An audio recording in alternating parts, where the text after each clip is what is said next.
Presiden Joko Widodo mengizinkan ekspor pasir laut setelah sebelumnya sempat dilarang pada masa Presiden Megawati Soekarno Putri. Izin tersebut tertuang dalam Peraturan Pemerintah Nomor 26 Tahun 2023 tentang pengelolaan hasil sedimentasi di laut. Dalam belai tersebut, Jokowi memberikan ruang kepada sejumlah pihak untuk mengeruk pasir laut dengan dalih mengendalikan hasil sedimentasi di laut.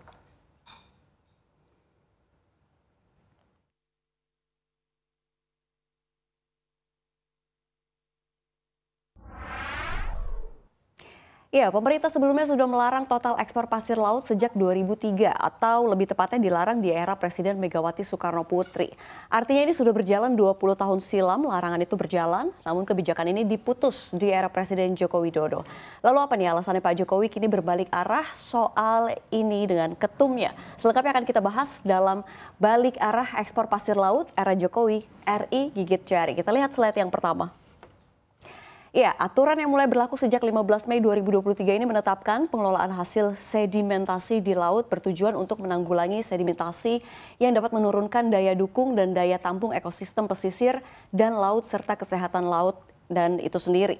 Selain itu, untuk juga mengoptimalkan hasil sedimentasi di laut untuk kepentingan pembangunan dan rehabilitasi ekosistem pesisir dan laut. Hasil sedimentasi di laut ini nantinya dapat dimanfaatkan untuk beberapa kegiatan ya, salah satunya ekspor. Pengusaha yang ingin mengolah dan mengekspor sedimentasi pasir laut ini harus mendapatkan izin dari 3 menteri, yaitu Menteri Kelautan kalau kita lihat, dan Perikanan, Menteri SDM, dan Menteri Perdagangan. Kebijakan ini akan memantik polemik, lalu seperti apa kita lihat slide berikutnya. Ya, ini kalau kita lihat ya, ada Menteri Susi, mantan Menteri Kelautan dan Perikanan ini yang mengatakan bahwa memang Presiden Jokowi ini tolong membatalkan keputusannya dalam membuka keran ekspor pasir laut. Susi mengatakan ya, kita baca sama-sama, semoga keputusan ini dibatalkan, kerugian lingkungan akan jauh lebih besar. Climate change sudah terasa dan berdampak, janganlah diperparah dengan penambangan pasir laut. Ya, memang penambangan pasir pantai ini bisa meningkatkan abrasi pesisir pantai dan erosi pantai. Rusaknya ekosistem terumbu karang hingga wilayah pemijahan ikan dan daerah asuhan. Selain itu juga meningkatkan intensitas banjir aerob, terutama di pesisir daerah yang terdapat penambangan pasir laut. Tapi bagi masyarakat Indonesia, ini ekspor pasir laut mengingatkan kita pada sejarah kelam. Mari kita lihat slide berikutnya. Ya, kalau kita lihat pengerukan pasir laut untuk dijual ke luar negeri ini menjadi kontroversi kala itu. Karena aktivitas ini memang membuat kerusakan ekosistem pesisir dan laut. Imbasnya, nelayan terpuruk karena hasil tangkapannya merosot. Dampak yang lebih ekstrim lagi, ekspor pasir laut memicu tenggelamnya pulau-pulau kecil akibat pasirnya dikeruk dan makin diperparah dengan abrasi setelahnya. Salah satu daerah yang marak eksploitasi pasir laut adalah Kepulauan Riau. Ini kalau kita lihat berdasarkan sejarah, sejak 1976 hingga 2002, pasir dari perairan Kepri ini dikeruk untuk mereklamasi Singapura. Volume ekspor pasir ke Singapura sekitar 250 juta meter kubik per tahun.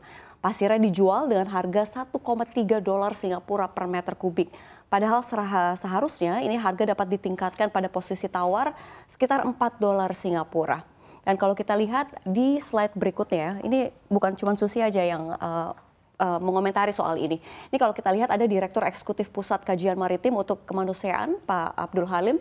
Ini menduga terbitnya Peraturan Pemerintah Nomor 26 2023 ini sejalan atau dengan bahasa halusnya begitu ya, sedimentasi laut merupakan upaya pemerintah untuk menggenjot pendapatan PNBP. Sebab sikap ini diambil di tengah besarnya utang pemerintah yang dan kalau kita bilang tidak kunjung jelas gitu ya investor proyek ibu kota negara atau IKN. Di luar itu, pemerintah dituding juga sengaja membuka keran investasi termasuk di sektor tambang pasir laut karena momentum pemilihan umum atau pemilu 2024 sudah semakin dekat. Ya, pemirsa, ini kalau kita lihat memang tentu ya kita harapkan keputusan pemerintah ini tidak menambah ancaman baru bagi masa depan kelestarian laut. Jadi penerapan aturan dengan bijak kita nantikan agar Indonesia tak lantas hanya gigit jari jadi ekspor pasir saja.